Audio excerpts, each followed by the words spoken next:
கர்த்தருடைய பரிசுத்த நாமம் மகிமைப்படுவதாக. இந்த நாள் இந்த காலை வேளையிலே கர்த்தர் நம்மை அவர்கள் பலப்படுத்தும்படியாய் நமக்கு தருகிற வார்த்தை ஆதியாகமம் அதனுடைய 22வது அதிகாரம் 22வது வசனம், அதனுடைய 2வது பகுதி. பெத்துவேல் ரெபேக்காளை பெற்றான் என்று அறிவித்தான். கர்த்தருடைய பரிசுத்த நாமம் மகிமைப்படுவதாக. இந்த வசனத்தை கொண்டுதான் தேவன் தேவஜனங்களாகிய நம்மை இன்று அவர்கள் பலப்படுத்துகிறார். இந்த வசனம், இந்த சம்பவம் நம்ம எல்லாருக்குமே தெரியும். ஆபிரகாமின் சகோதரனாகிய நாகோரின் குமாரன் தான் பெத்துவேல். அவனுடைய குமாரத்தி தான் தேவனால் ஈசாக்குக்கு ஏற்ற துணையாய் கொடுக்கப்பட்ட ரெபேக்காள். ரெபேக்காளை பெத்துவேல் பெற்றான் என்று ஆபிரகாமுக்கு அறிவிக்கப்படுகிறது. இது எதை உணர்த்துகிறது? இந்த சம்பவத்தை ஆவிக்குரிய அர்த்தமாய் தேவஜனங்களாகிய நமக்கு தேவன் உணர்த்துவது என்ன தெரியுமா? ஈசாக்குக்கான நன்மையை தேவன் அறிவிக்கிறார், அவர்களுக்கு தெரியப்படுத்துகிறார். பின்னாட்களில் கர்த்தருடைய சித்தத்தின்படியே ரெபேக்காளை ஈசாக்குக்கு ஏற்ற துணையா ஏற்ற காலத்திலே கொடுத்தார். ஆனால் இது முன்னதாகவே அறிவிக்கப்படுகிறது. இந்த சம்பவத்திலிருந்து தேவன் நம்மோடு கூட நம்மை பலப்படுத்த அவர் உணர்த்துகிற காரியங்கள் என்ன தெரியுமா? நம்முடைய வாழ்க்கையிலும் நமக்காக தேவன் ஏற்படுத்தின நன்மைகளை தேவ பிள்ளைகளாகிய நமக்கு தேவன் வார்த்தைகளை கொண்டு தெரியப்படுத்துகிறார்.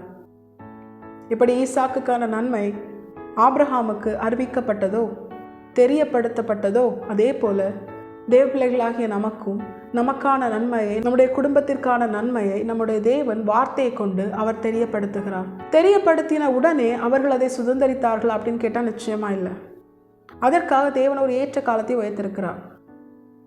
அந்த ஏற்ற காலத்தில் தான் ஈசாக்குக்கான நன்மையை தேவன் அவனுக்கு கொடுக்கிறார். இந்த சம்பவங்களை எல்லாம் கர்த்தர் நமக்கு கற்றுத்தருகிறது என்ன தெரியுமா? நம்முடைய வாழ்க்கையிலும் கர்த்தர் முதலாவது நமக்காக வைத்திருக்கிற நன்மைகளை குறித்து, நம்முடைய எதிர்காலத்தை குறித்து, அவர் நம்மை குறித்து வைத்திருக்கிற திட்டத்தை குறித்து தேவன் நமக்கு அவருடைய வார்த்தையை கொண்டு அதை தெரியப்படுத்துவார். தெரியப்படுத்தின உடனே நாம் அதை சுதந்திரிக்க பிரயாசப்படக்கூடாது. ஏன் தெரியுமா? கர்த்தர் அதற்காக ஒரு ஏற்ற காலத்தை வைத்திருப்பார். அந்த ஏற்ற காலத்திலே கர்த்தர் தம்முடைய தூதனை நமக்கு முன்பாக அனுப்பி நாம் சுதந்திரிக்க வேண்டிய நம்முடைய நன்மைகளை, நம்முடைய எதிர்காலத்தை குறித்த நன்மைகளை தேவன் தாம் சொன்னபடியே நம்முடைய வாழ்க்கையில நிறைவேற்றி முடிப்பார்.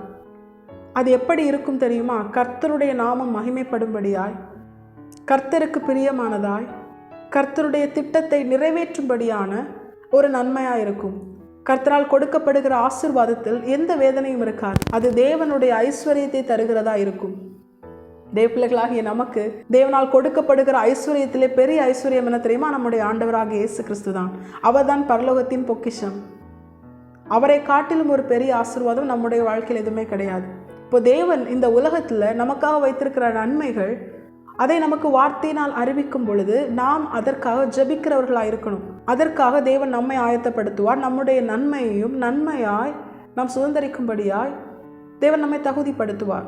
அந்த நன்மையை நமக்கு தரும் பொழுது அது நம்முடைய ஆண்டவராகிய இயேசு கிறிஸ்துவை இன்னும் நாம் கிட்டி சேரும்படியாய், எந்த வேதனையும் இல்லாத பரலோகத்தின் ஐஸ்வர்யமாகிய இயேசு கிறிஸ்துவை நாம் இன்னும் அதிகமாய் பெற்றுக்கொள்ளத்தக்கதாய் நம்மை பலப்படுத்தும். அப்படிப்பட்ட ஒரு நன்மையை தான் தேவன் நமக்காக தரப்போகிறார்.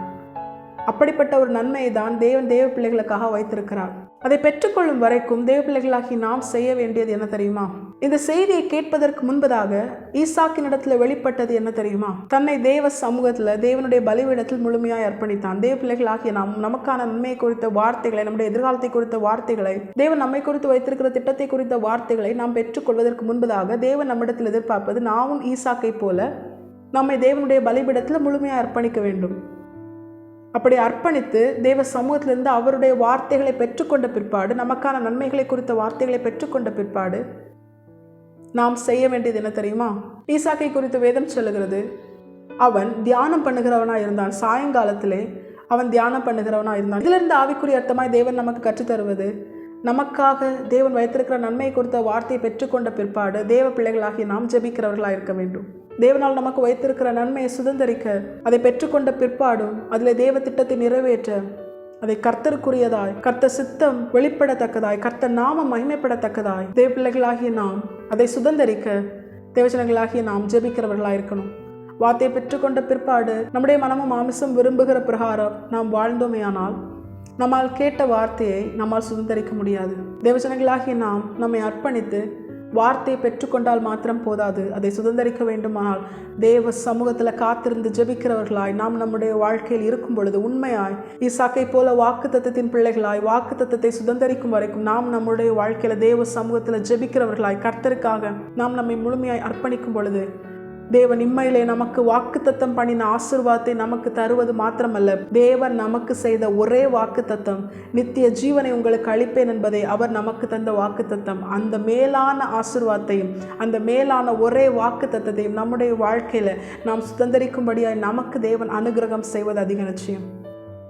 இம்மைக்குரிய ஆசீர்வாதங்கள் வாக்குத்தத்தங்கள் நிறைவேறுவதற்காக மாத்திரமல்ல, மறுமையிலே அந்த நித்திய ஜீவனை சுதந்திரிக்கும் வரைக்கும் தேவ பிள்ளைகளாகிய நாம் ஜெபிக்கிறவர்களாய் தேவ சமூகத்தில் காத்திருக்கிறவர்களாய் நம்முடைய ஆண்டவராக இயேசு கிறிஸ்துவுக்குள் இருக்கிற அந்த நித்திய ஜீவனை சுதந்திரிக்கும்படியாய் வாஞ்சித்து அதை நாடி தேடுகிறவர்களாய் நாம் நம்முடைய வாழ்க்கையில் இருக்கும் பொழுது நன்மையும் கிருபையும் நம்மை தொடர செய்து கர்த்தர் நம்மை உயர்த்தி நம்முடைய வாழ்க்கையில நம்முடைய தேவன் மகிமைப்பட போவது அதிக நிச்சயம்.